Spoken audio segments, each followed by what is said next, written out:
तव चरण कमलमिव नसिलसतु मम नित्यं गरुडगमन तव चरण कमलमिव नसिलसतु मम नित्यं गरुडगमन तव चरण कमलमिव नसिलसतु मम नित्यं गरुडगमन तव चरण कमलमिव नसिलसतु मम नित्यं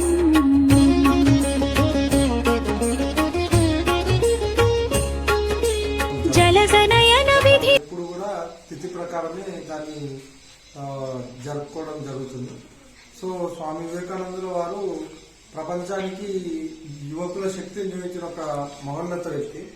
అంటే ఆయన జీవితంలో జరిగిన ఒక సన్నివేశం, అంటే ఆయన ఒక దగ్గరికి వెళ్ళినప్పుడు ఏదైతే కోతులు వెంబడిస్తాయో అప్పుడు ఆయనకి ఒక వాయిస్ వినబడుతుంది. ఏంటంటే నిల్చొని నువ్వు ఎదురించు, పారిపోయినంతసేపు అవి నీ వెంబటిస్తుంటాయి అని చెప్పేసి ఒక సందేశం తనకు వినబడుతుంది.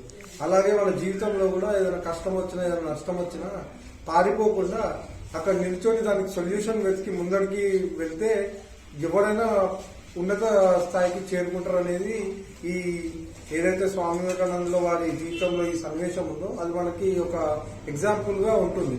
అంటే ఎప్పుడైనా ఇప్పుడున్న చిన్నపిల్లలు కానీ యువకులు కానీ ఏదైనా చిన్న విషయానికి భయపడి టెన్షన్ తీసుకొని అక్కడనే స్టాగ్నేట్ అయిపోయి అక్కడనే ఉండిపోతున్నారు. అట్లా కాకుండా ఫర్దర్ గా మన ఆలోచన శక్తిని ఇంకా ముందుకు సాగించి అరే మనం ఏం చేయగలుగుతాం, దీన్ని ఎలా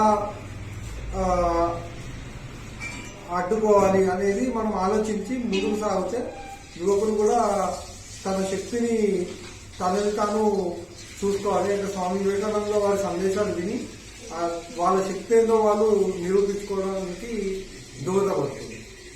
జై శ్రీరామ్. గరుడగమన తవ చరణ కమలమివ నసిలసతు మమ నిత్యం గరుడగమన తవ చరణ కమలమివ నసిలసతు మమ